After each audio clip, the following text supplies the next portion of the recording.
जनाऊँ मोर channel लोरास kitchen को। आज मुझे ओडिशार आ गोटे पारंपरिक पिठा बनैबी जार ना हूँ अट्टा काकरा। जदि आपको वीडियोटी भल लगे ताले लाइक कमेंट हम चैनल को प्लीज सब्सक्राइब करने पे।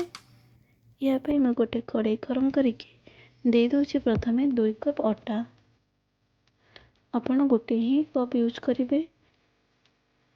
कप जगह आप जेकोसी गिना कि ग्लास यूज करें। या आम टे लो फ्लेम रे 3 ରୁ 4 मिनट जाए भाजीदे। एमती कले अटार जो कंचा बास्नाटा पड़े थाए आ पिठाटा बहुत टेस्टी लगे।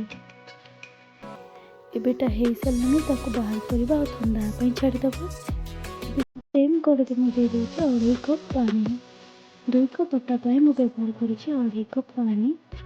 पानी देदेबा स्वाद अनुसार लुण और 4 बड़ चामच चीनी। चीनी मात्रा आप कम कि बेसी करें। हाफ चामच पानी मुहरी और 1 बड़ चामच गुआ घी। पानी के फुटे छाड़ीदे। पानी फुटी आसवा पर अल्प अल्प करके अटा को देवा और लो फ्लेम रे गोटे हाथ में चलई ने जहाँफल किसी की भी लम्स रही। किपरि भाव में आम जंतुणी प्रस्तुत करदेबा। जो गुआ घी मुझे व्यवहार कले से घरे ही तैयारी करें। अपन चैनल को जाकि चेक करे। देखो ये जंतुणी प्रस्तुत होगा। आम ठंडा करने छाड़ीदे। कड़े देदेबा हाफ कप नड़िया और हाफ कप रु टिके कम चीनी आम भाजी ने। यह समय मु किसी गुजराती और मिर्च गुंड पकई कटि जाए सारी।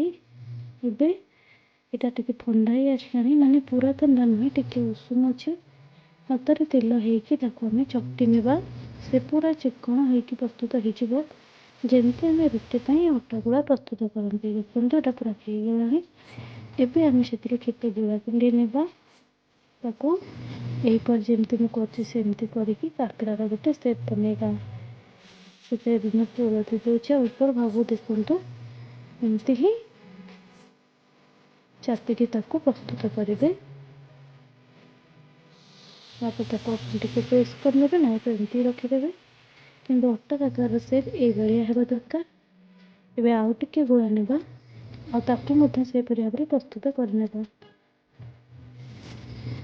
ये अट्टा काकर टेस्ट बहुत बढ़िया। तो प्रस्तुत कले आप निश्चय जापर। और यहीपरि भाव में आंगठी को बुलेबे और जो ऊपर जो टिके रही बाहर करने या द्वारा पिठाटी केवे फाटे ना। देखु सुंदर भाव में प्रस्तुत होगा। यहीपर भाव में सबको आम या मो कड़े तेल गरम करने छाड़ी देसी। तेल ए मीडियम गरम अच्छे। काकरा को देदेबा आम केयरफुली और छाणी ने।